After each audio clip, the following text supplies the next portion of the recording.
Budget સત્રના પ્રથમ દિવસે જ કેન્દ્રીય નાણામંત્રી નિર્મલા સીતારમણે સંસદમાં 2024-25નો આર્થિક સર્વેક્ષણ રજૂ કર્યો. આવતીકાલે 8મી વખત બજેટ રજૂ કરશે. નાણાકીય વર્ષ 2026માં દેશનો જીડીપી 6.3%થી વધીને 6.8% રહેવાની સંભાવના. કેન્દ્રીય નાણામંત્રીએ કહ્યું, દેશ ઝડપથી વિકાસ કરી રહ્યો છે.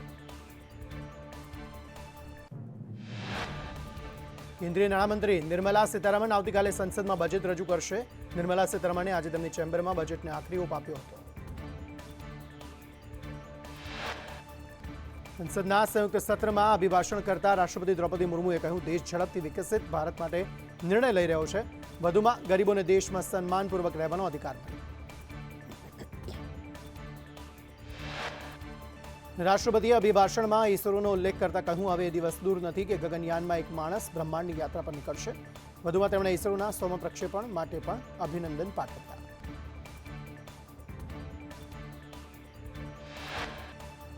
બજેટ સત્ર પહેલા વડાપ્રધાન મોદીનું સંબોધન. કહ્યું, બજેટ સત્રના પ્રારંભે સમૃદ્ધિની દેવી માં લક્ષ્મીને પ્રણામ. માં લક્ષ્મીને પ્રાર્થના કે મધ્યમ વર્ગ પર કૃપા રાખે. મારા ત્રીજા કાર્યકાળનું આ પહેલું પૂર્ણ બજેટ છે. વડાપ્રધાન મોદીએ કહ્યું, આ બજેટ નવો વિશ્વાસ, નવી ઉર્જા પેદા કરશે. દેશ આઝાદીના 100 વર્ષ ઉજવશે ત્યારે વર્ષ 2047માં ભારત વિકસિત દેશ થઈને રહેશે. 140 કરોડ દેશવાસીઓના પ્રયાસથી આ સંકલ્પ પાર પડશે. વિપક્ષ પર પ્રહાર કરતા પીએમ મોદીએ કહ્યું, છેલ્લા 10 વર્ષમાં કદાચ 2014 પછી આ પહેલું સંસદનું સત્ર છે કે બજેટના 1-2 દિવસ પહેલા કોઈ વિદેશી સ્પાર્ક એટલે કે વિદેશી હસ્તક્ષેપ જોવા મળ્યો નથી.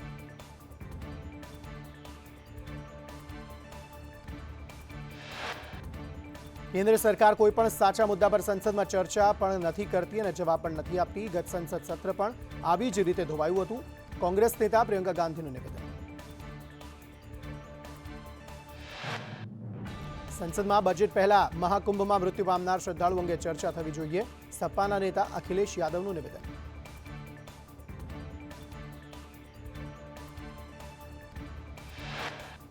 કોંગ્રેસના વરિષ્ઠ નેતા સોનિયા ગાંધીએ રાષ્ટ્રપતિ દ્રૌપદી મુર્મુને પુઅર લેડી ગણાવતા વિવાદ. રાહુલ ગાંધી સાથે જાહેરમાં ચર્ચા વખતે સોનિયાએ કહ્યું, બિચારી મહિલા રાષ્ટ્રપતિ ભાષણના અંત સુધીમાં થાકી ગયા હતા.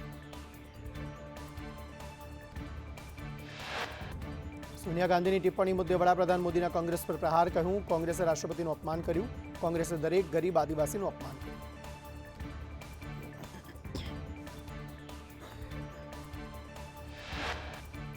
રાષ્ટ્રપતિને બિચારી મહિલા ગણાવનાર સોનિયા ગાંધી માફી માંગે. ભાજપના સાંસદોએ વિરોધ નોંધાવ્યો.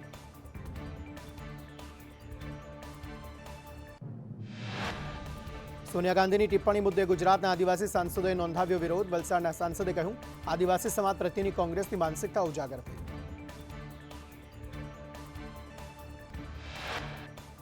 ભાજપના સાંસદ ધવલ પટેલ, પ્રભુ વસાવા અને જશુ રાઠવાએ સોનિયા ગાંધી સામે નોંધાવ્યો વિરોધ. ધવલ પટેલે કહ્યું, સોનિયા ગાંધી માફી માંગે.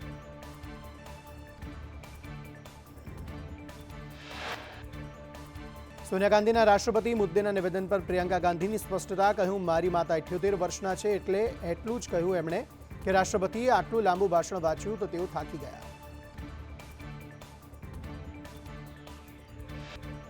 કેજરીવાલ યમુના નદીના જળ વિવાદ મુદ્દે ચૂંટણી પંચને મળ્યા. પંચે કહ્યું, તપાસ બાદ યોગ્ય કાર્યવાહી થશે.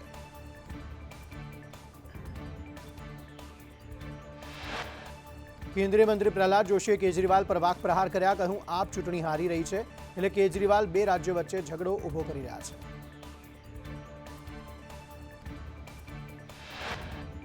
દિલ્હીમાં આમ આદમી પાર્ટી પૈસા અને દારૂ વહેંચી મત ખરીદી રહી છે. ચૂંટણી પંચ આ મુદ્દે સતર્ક છે. ભાજપના નેતા મનોજ તિવારીના આપ પર આરોપ.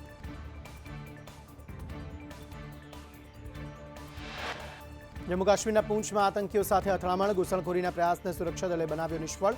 એન્કાઉન્ટરમાં 2 આતંકવાદીઓ ઠાર.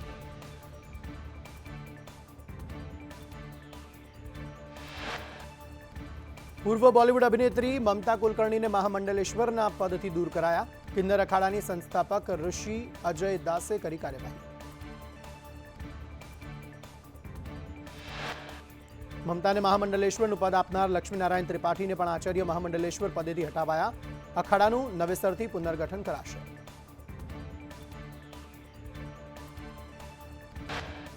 મહિલા પર અત્યાચાર મુદ્દે ગૃહમંત્રી ઋષિકેશ પટેલે કહ્યું, દાહોદની ઘટના સમાજ માટે શરમજનક.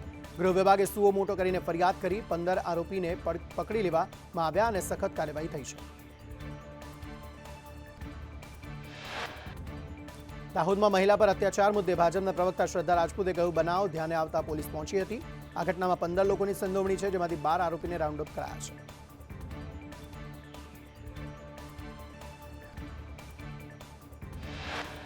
મહિલા કોંગ્રેસ પ્રમુખ જેની ઠુમ્મરે દાહોદની ઘટનાને વખોડી કહ્યું, દાહોદની ઘટના જઘન્ય અપરાધ. સરકાર સ્ત્રી સશક્તિકરણની માત્ર વાતો કરે છે.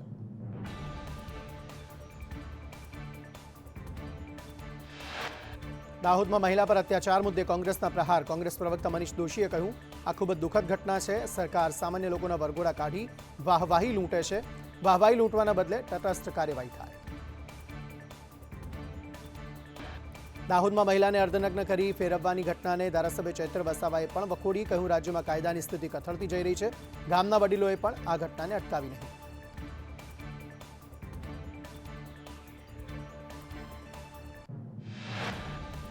ભાજપ પર ચૂંટણી પહેલા તોડજોડના કોંગ્રેસના આક્ષેપ પર ભાજપ પ્રવક્તા યજ્ઞેશ દવેએ કહ્યું, આત્મસંતોષ મેળવતા હોય તેવું આ નિવેદન. આખા દેશનો વિકાસ થઈ રહ્યો છે એટલે કોંગ્રેસ નેતા મતદારો ભાજપ સાથે જોડાઈ રહ્યા છે.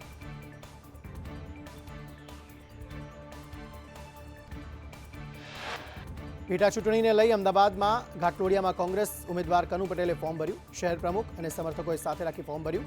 કહ્યું, હું લડાયક યોદ્ધો છું. વિદ્યાર્થી કાળથી લડતો આવ્યો છું.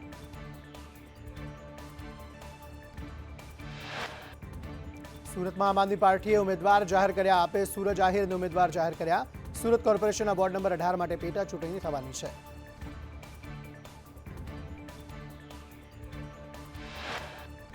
સુરત મનપાની પેટા ચૂંટણીને લઈ ભાજપે ખાલી બેઠક પર ઉમેદવાર જાહેર કર્યા. આહિર સમાજના જીતુ કાછડના ઉમેદવાર તરીકે જાહેરાત થઈ. 16 ફેબ્રુઆરીએ પેટા ચૂંટણી યોજાશે.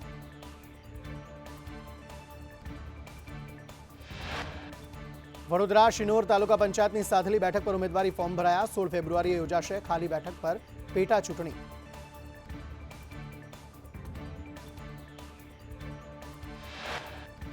જૂનાગઢ ભાજપમાં અસંતોષ ચરમસીમાએ. ભાજપના પૂર્વ કોર્પોરેટર હિતેશ ઉદાણીએ અપક્ષમાંથી ફોર્મ ભર્યું. હિતેશ ઉદાણી 3 ટર્મથી ભાજપના કોર્પોરેટર.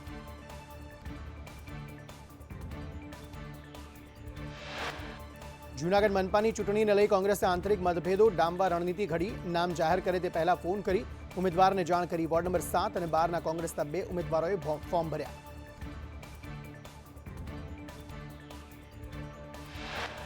જૂનાગઢ કોર્પોરેશનની ચૂંટણી પહેલા મતદારોમાં ભારે રોષની લાગણી. વોર્ડ નંબર 5માં સ્થાનિક રહેવાસીઓએ ચૂંટણી બહિષ્કારના બેનર લગાવી વિરોધ નોંધાવ્યો. વર્ષો જૂની સમસ્યાનો અંત ન આવતા રોષ.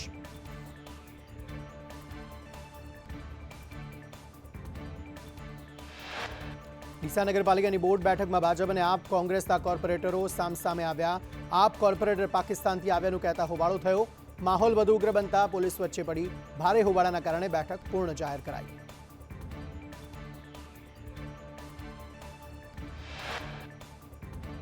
ગાંધીનગર કોંગ્રેસે ભાજપ પર ચૂંટણી પહેલા તોડજોડનો આક્ષેપ લગાવ્યો. જિલ્લા કોંગ્રેસ પ્રમુખે કહ્યું કે ચૂંટણીમાં ભાજપે અમારો સંપર્ક કર્યો, પણ અમે ભાજપના કોઈ લોભ લાલચમાં નહીં આવીએ. તાલુકા પંચાયતમાં ફરી એકવાર જીત મેળવીશું.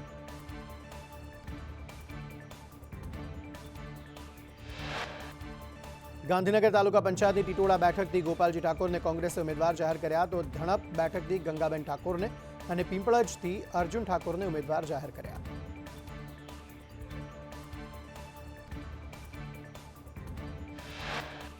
તો અડાલજથી નિકિતા ઠાકોર કોંગ્રેસના ઉમેદવાર, તો શાહપુરથી સપના ઠાકોર કોંગ્રેસમાંથી ચૂંટણી લડશે. કોંગ્રેસે માણસા નગરપાલિકામાં 12 ઉમેદવારને ફોર્મ ભરવા સૂચના આપી.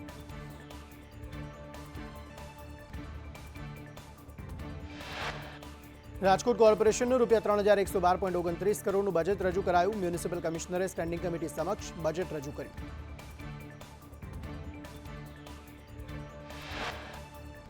હાઈકોર્ટની ટકોર બાદ અમદાવાદ ટ્રાફિક પોલીસ અને એએમસીની સ્પેશિયલ ડ્રાઈવ. માનસી સિંધુ ભવન રોડ જજીસ બંગલો વિસ્તારમાં ડ્રાઈવ. રસ્તા પર અડચણરૂપ વાહનો ટોઈંગ કરવામાં આવ્યા. નો પાર્કિંગ ઝોનમાં રહેલ વાહનો લોક કરાયા.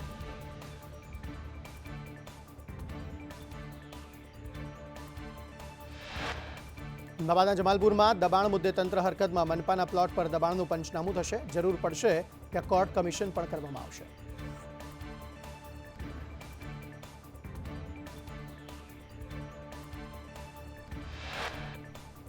અમદાવાદમાં હોર્ડિંગને લઈ ફોર્મ્યુલા નક્કી કરાઈ. એજન્સી પાસે હોર્ડિંગ પેટે 90 કરોડની રકમ બાકી. જે મકાનો પર હોર્ડિંગ હોય તેના પૈસા લેવાના બાકી. હોર્ડિંગ ધારકોને નોટિસ મોકલવાની કાર્યવાહી શરૂ કરાઈ.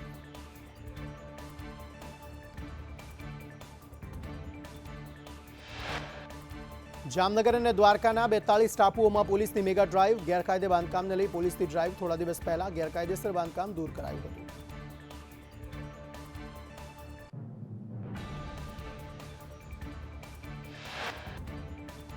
જૂનાગઢમાં મુજરો જોનાર સાધુઓના નામ આવ્યા સામે. જગદીશગીરી અને મોહનગીરી મુજરો જોતા હતા. દારૂ પીધેલી હાલતમાં જતા સાધુની પણ ઓળખ થઈ.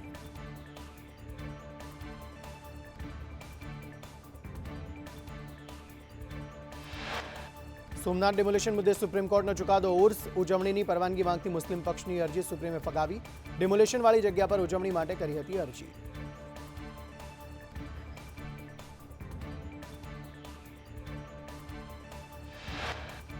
પ્લાસ્ટિક વેસ્ટને લઈ જીપીસીબીએ હાઈકોર્ટે જીપીસીબીને આડે હાથ લીધી. પ્રદૂષણમાં કાર્યવાહી નબળી ન કરવા આદેશ કર્યો. વેસ્ટ મેનેજમેન્ટ ન કરે તેની સામે પગલાં લેવા આદેશ.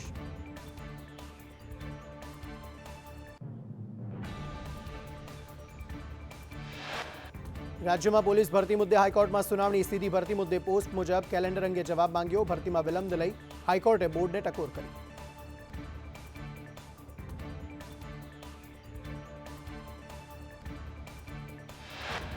સરકારી ભરતીમાં ગેરરીતિનો યુવરાજસિંહનો આક્ષેપ. ધરમપુરની બિલપુડીની વન સેવા કોલેજની ભરતીમાં ગેરરીતિનો આક્ષેપ. સિનિયર ક્લાર્કની ભરતીમાં જયદીપસિંહ પરમાર સામે સવાલ. આન્સર કીમાં ખોટા જવાબો પણ સાચા બતાવ્યા હતા.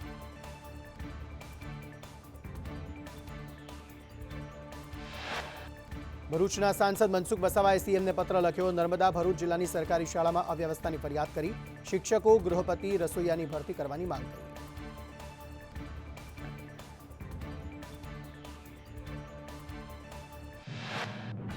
સાંસદ વસાવાએ કહ્યું, ડેડિયાપાડાના તાબદામાં શિક્ષકોની ઘટ હોવાની રજૂઆત કરી. ક્લાર્ક છાત્રાલયમાં ગૃહપતિ અને રસોઈયા ન હોવાની રજૂઆત કરી. રસોઈયા ન હોવાથી વિદ્યાર્થીઓ જાતે રસોઈ બનાવી રહ્યા છે.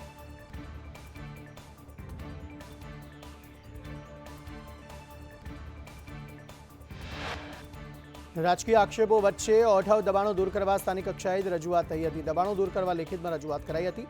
લેખિત રજૂઆતોના પત્ર સોશિયલ મીડિયામાં વાયરલ.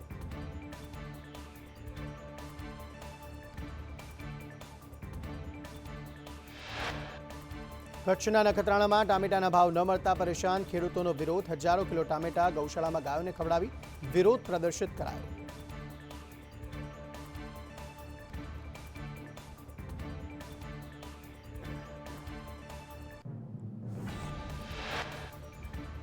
સુરત નગર પ્રાથમિક શિક્ષણ સમિતિમાં સ્પોર્ટ્સ યુનિફોર્મની ગુણવત્તાને લઈ વિવાદમાં આવી.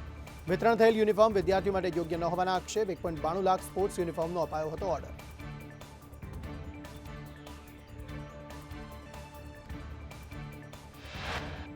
વિદેશી પક્ષીઓ બન્યા ગીર સોમનાથના મહેમાન. યાયાવર પક્ષીઓનું ગીર સોમનાથના વિશાળ સમુદ્ર કાંઠા પર આગમન.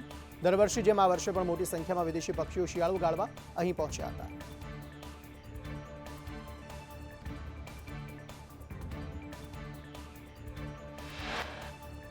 અમરેલી વડિયાના મોરવાડા ગામે જર્જરિત પ્રાથમિક શાળાના નવા મકાનનું ધારાસભ્ય કૌશિક વેકરિયાના હસ્તે ખાતમુહૂર્ત. 26 લાખથી વધુની ગ્રાન્ટ મંજૂર થતા નવા મકાનનું બાંધકામ થયું.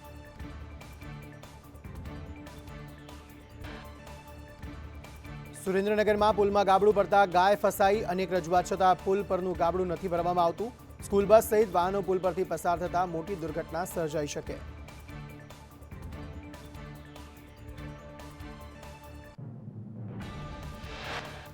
સુરતના ગોડાદરામાંથી વાહન ચોર ગેંગ ઝડપાઈ. પાર્ક કરેલ વાહનોના લોક તોડી ચોરી કરતા હતા. 3 વાહન સાથે 3 આરોપીઓની ધરપકડ કરાઈ.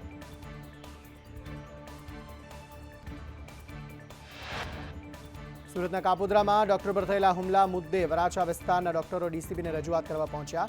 ફરી બીજા કોઈ ડોક્ટર સાથે આવી ઘટના ન બને તેવી રજૂઆત કરાઈ.